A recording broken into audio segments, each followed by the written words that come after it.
قرآن مجید کی نزول سے متعلق ایک بات یہ بھی آپ کے پیش نظر رہے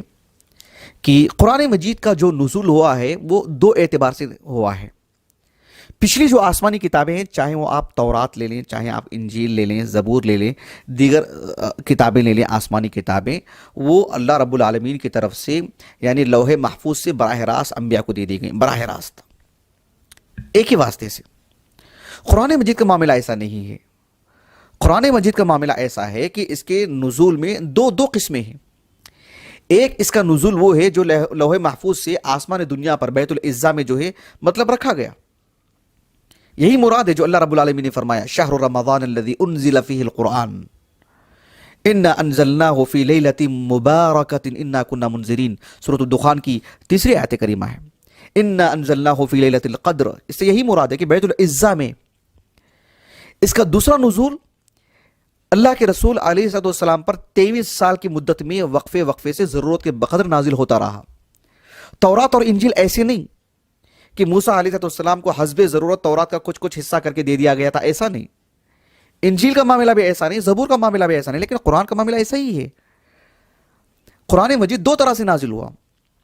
ایک تو وہ جو ایک ساتھ بیت العزا میں، دوسرا وہ جو 23 سال کی مدت میں کچھ کر کے۔ سورۃ الاسراء کے اواخر میں اللہ تعالیٰ نے فرمایا وَقُرْآنًا فَرَقْنَاهُ لِتَقْرَأَهُ عَلَى النَّاسِ عَلَى مُكْثٍ وَنَزَّلْنَاهُ تَنزِيلًا، کہ ہم نے قرآن کو کچھ حصہ کر کے نازل کیا تاکہ آپ کچھ حصہ کر کے ہی لوگوں کو پڑھائیں، کچھ حصہ کر کے ہی لوگوں کو سمجھائیں، کچھ حصہ کر کے ہی دیں، ایک روانی کے ساتھ ایک لمبی رفتار کے ساتھ نہ لے جائیں، بلکہ کچھ حصہ ہی سمجھائیں، کچھ حصہ ہی پڑھائیں۔ اسی بنیاد پر ہم نے کچھ حصہ کر کے نازل کیا۔ یہ بات کفار کو بھی معلوم تھی کہ قرآن مجید دیگر آسمانی کتابوں کے مقابل کچھ حصہ کر کے نازل ہوا ہے۔ اللہ تعالیٰ نے سورۃ الفرقان میں بیان فرمایا وقال الذین کفروا لولا نزل هذا القرآن على جملة واحدة كذلك لنثبت به فؤادك ورتلناه ترتیلا، کہا کہ دیگر آسمانی کتابوں کی طرح یہ بھی ایسی نازل ہو گیا ہوتا تو کتنا اچھا ہوتا، ایسی کیا اس میں امتیازی بات ہے؟ تو اللہ تعالیٰ نے ان امتیازی خصوصیات میں سے ایک فائدہ وہاں پر بتلایا كذلك لنثبت به فؤادك ورتلناه ترتیلا۔ ہم آگے گفتگو کریں گے انشاءاللہ کہ جو ہے اس میں کیا حکمتیں اللہ رب العالمین نے رکھی ہیں۔ یہاں مجھے آپ کو کہنا یہ ہے کہ قرآن مجید سے متعلق یہ 2 طرح کا نزول کا معاملہ اللہ رب العالمین نے رکھا ہے، تو یہ معاملہ صرف قرآن کے ساتھ ہے کہ دھیرے دھیرے کر کے ہم کو بھی اسی کے بقدر لینا چاہیے، اسی کے بقدر پڑھنے کی کوشش کرنا چاہیے، ایسے نہیں کہ ایک رفتار کے ساتھ ہم پورا پڑھ لیں۔ آپ دیکھو اللہ کے رسول علیہ السلام کے جو صحابہ ہیں ان کا مزاج ایسا تھا کہ قرآن مجید کی وہ کچھ آیاتوں کو لیتے، ان کو پڑھتے، ان کے معنی مفاہیم کو لیتے، پھر آگے بڑھتے، وہ ایک لمبی رفتار کے ساتھ، جیسے ہم اس دور میں پاتے ہیں۔ اصل میں کیا ہے کہ ہم نے شاید لوگوں کا ایسا مزاج بنا دیا ہے ہم نے، اور لوگ بھی اسی مزاج میں شاید ڈھل چکے ہیں۔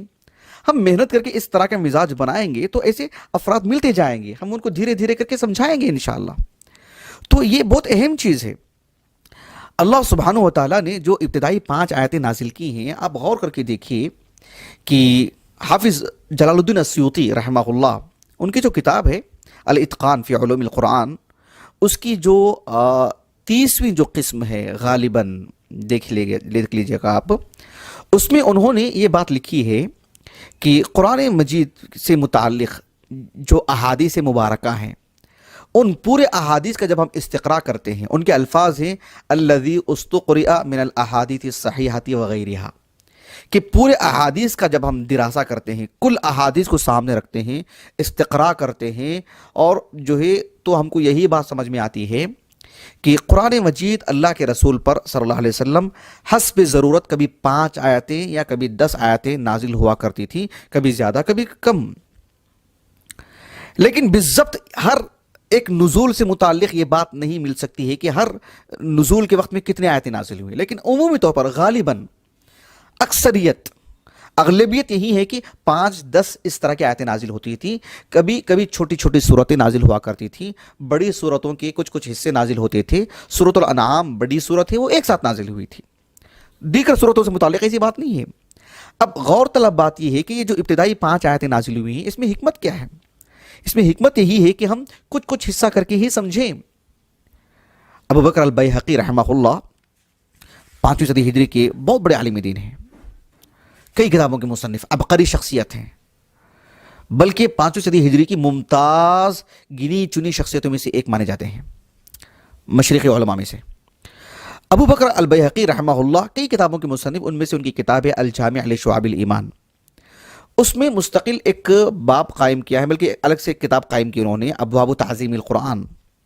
اس میں قرآن مجید کے تعلیم اور تعلم کا الگ سے ایک باب قائم کیا، اور اس کے بالکل اواخر میں ابو العالیہ تابعی ہیں رحمہ اللہ، رفیع ابن مہران نام ہے ان کا، 115 ہجری سن وفات ہے، ان کے حوالے سے لکھتے ہیں کہ انہوں نے کہا کہ تعلم القرآن خمسن یعنی تعلم القرآن 5 آیات، قرآن مجید کی 5 آیاتیں لے کر کے سیکھا کرو، اس لیے کہ فإن النبی صلی اللہ علیہ وسلم كان يأخذه من جبرائیل خمسا، اس لیے کہ اللہ کے رسول علیہ السلام بھی جبرائیل سے 5 آیاتیں ہی لے کر کے پڑھا کرتے تھی، تو تم بھی 5 آیاتیں لے کر کے سیکھا کرو۔ ایک تو یہ روایت مرسل ہے، ابو العالیہ رحمہ اللہ تابعی ہیں، انہوں نے نبی کے حوالے سے براہ راست بات کی ہے۔ دوسری چیز، اس روایت میں ایک راوی ہیں احمد ابن عبد الجبار العطاردی، ان پر کافی کلام ہے، ان کی قدح کی گئی ہے، روایت محل نظر ہے۔ امام بیہقی رحمہ اللہ نے عمر بن خطاب رضی اللہ عنہ سے بھی ایسا ہی ایک اثر لائے ہیں،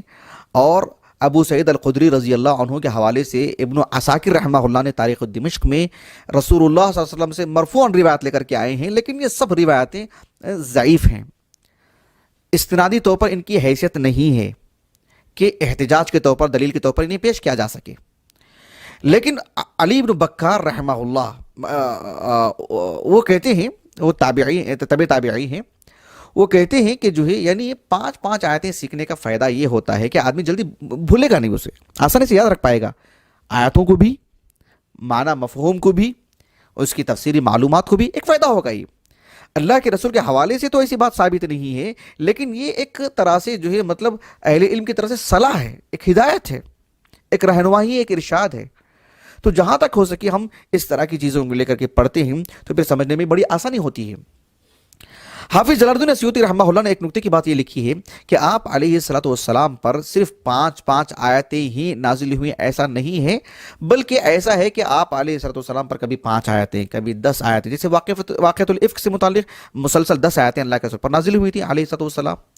تو مطلب یہ ہے کہ کبھی 5، کبھی 10، کبھی اس سے کچھ زیادہ، کبھی کم ایسی آیتیں نازل ہوا کرتی تھیں، لیکن آپ علیہ الصلوۃ والسلام کو کچھ کر کے یاد دلایا جاتا تھا، کچھ کر کے معنی مفہوم بتلائے جاتے تھے، پھر اس طرح سے،